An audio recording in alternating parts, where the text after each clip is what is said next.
अस्सलामुअलैकुम दोस्तों, क्या हाल है? ठीक हो? साडे चैनल में लाइक सब्सक्राइब किया करो, बेल आइकन दबाया करो। भाईजान सारे आज़ादी मुबारक होवे। भाई कोई कमेंट करेंदे हैं कि भाई तुसां सामने आके क्यों ने समझेंदे फ्रेम दे बारे कि किताब वाले बारे भी भाई काफ़ी पुछ रहे हैं जी, किताब वाला फ्रेम बनवाना आई तो इस वजह तो तुहानू भाई डिटेल दसेंदे पे। मिस्त्री आमिर लोहार अड्डा फतेहपुर ते जनाब फ्रेम तैयार कर रहे हैं।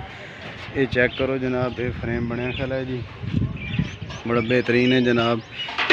रीलिंग बना रहे हैं एक प्लेट की जनाब। ये इत्थे पट्टी लावनी है, इत्थे जी पट्टी ला के एक प्लेट की रीलिंग है जनाब। ये तैयार कर रहे हैं इंशाल्लाह। ये जी इस टाइम 16 प्लेटों का तैयार होया खला फ्रेम। ये चेक कर सकते हो, ये देख सकते हो जनाब।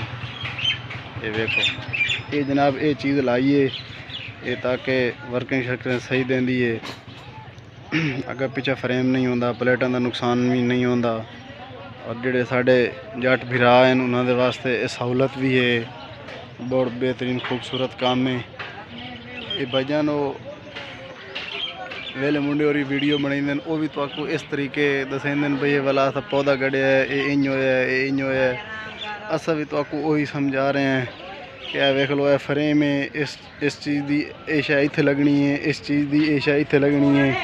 ये चेक करो इंशाल्लाह फॉर्मेशन तुहानू हर वीडियो तो अच्छी नवी दिसा है। इंशाल्लाह किताब वाला फ्रेम बना रहे हैं वो तुहानू इंशाल्लाह वो दसा है। ये देख सकते हो ये साड़ी दुकान है जनाब। ये अल्हम्दुलिल्लाह कारीगर लगे हुए हैं, ये कोई नवा ही काम कर रहे हैं। ये चेक करो ये जनाब टोके शोके ठपी रहे हैं। ये देख सकते हो ये दुकान है जनाब। मिस्त्री अली हसन